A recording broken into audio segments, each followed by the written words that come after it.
Hi, I'm Bob McLean. Thanks for checking out my cybersecurity channel.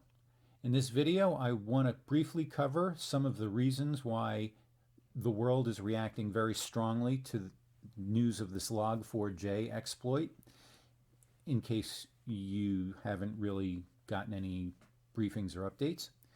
And I'm going to speak about it in reference to a Palo Alto study that came out mid-November, in which they learned through this experiment they did much more about the speed of attack and the automation level of attackers on the internet. So, getting right into Log4j. On one hand, it is not, some master thief cracking the world's most difficult safe. It is a case of a glaring vulnerability that is very easy to exploit by malicious programmers. Log4j is a library of code that helps programmers log system messages when something works or doesn't work.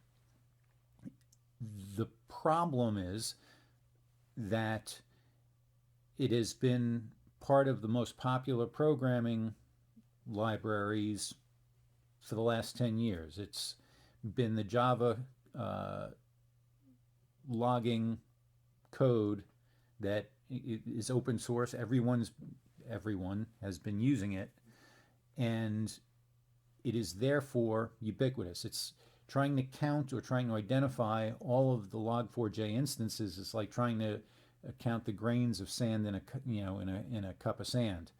Pour them out. Try to identify them all.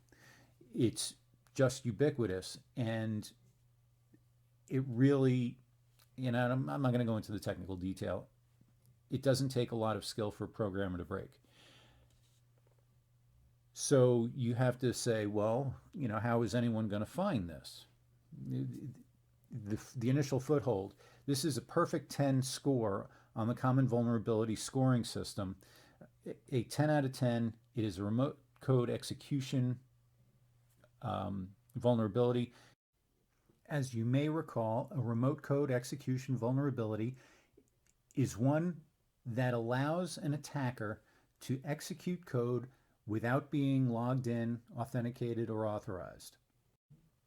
As an example of how this might work, an attacker can identify a targeted server and assume that this vulnerability is present. And the attacker can try to log on with bad credentials, doesn't matter, but with the attempted logon, the attacker will include a specifically crafted string of characters. Now, the server, upon seeing this bad logon attempt, is going to deny access, as it should, but in the vulnerability, or as the vulnerability is exploited, the entire message is copied to a log file for, as originally designed, troubleshooting purposes or debugging purposes at a later date.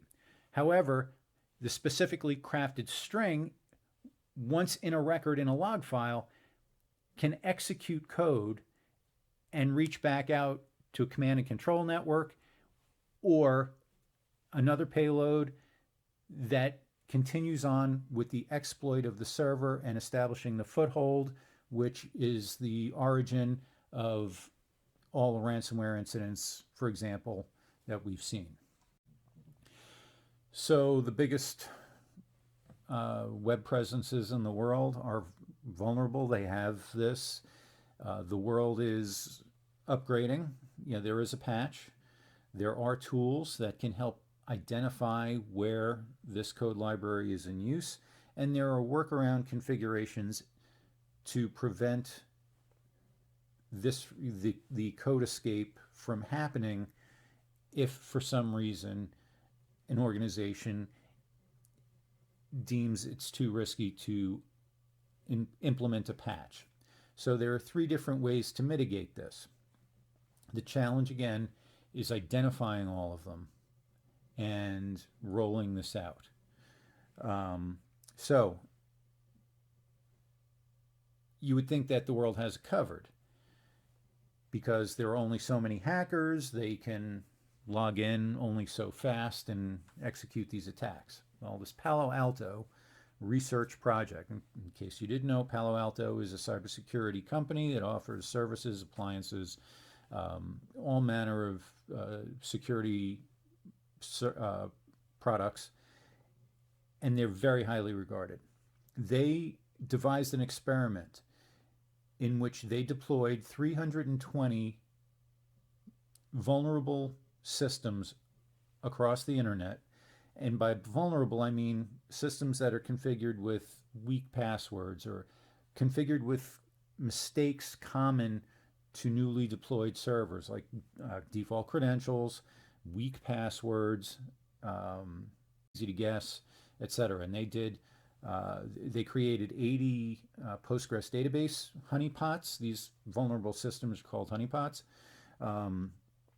80 Postgres database, 80 using Samba, 80 using SSH, and 80 with RDP exposed to the internet.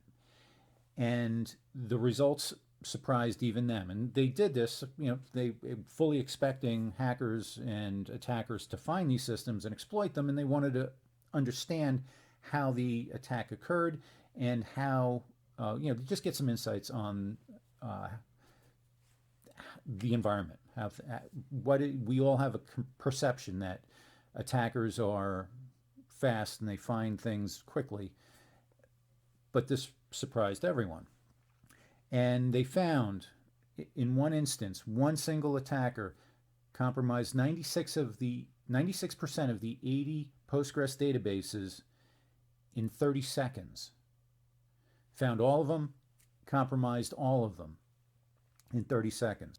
The most attacked SSH honeypot was compromised 169 times in a single day. We could go digging into the details, but the real takeaway is that the attackers are automated. And they're automated not just to find that a server is listening on port 22 for SSH, or it's not that it's just out there. They're automated identifying servers and compromising them.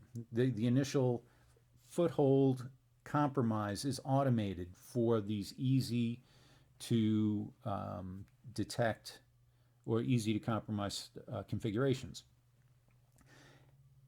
I initially was going to talk about this in light of vulnerability management programs, because vulnerability management programs across all of IT are typically dealing with responding in days.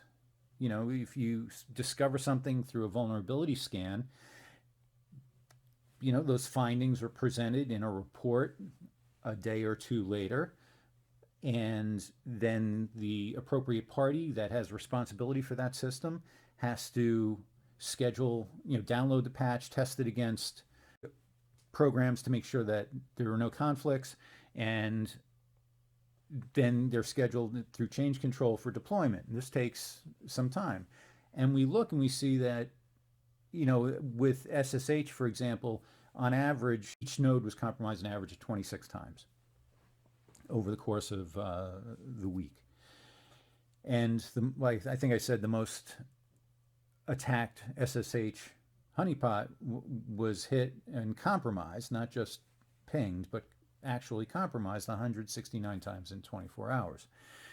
So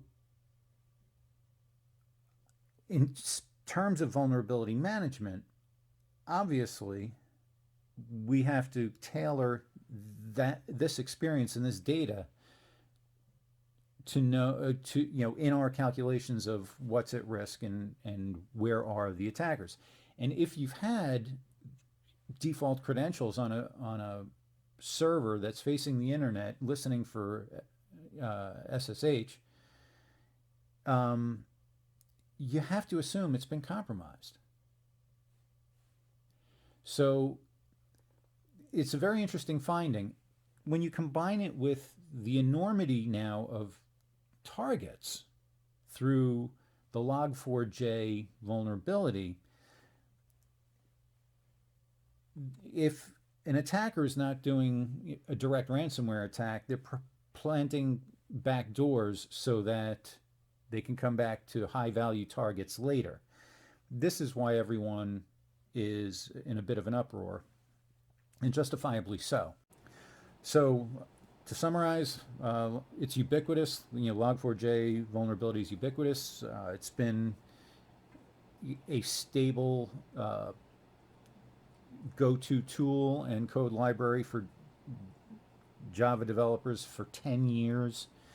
It's likely in everything, needs to be remediated as quickly as possible. And the attackers are automated, and they're racking up victims of compromise. So that is why there's such a strong reaction. I hope this helped.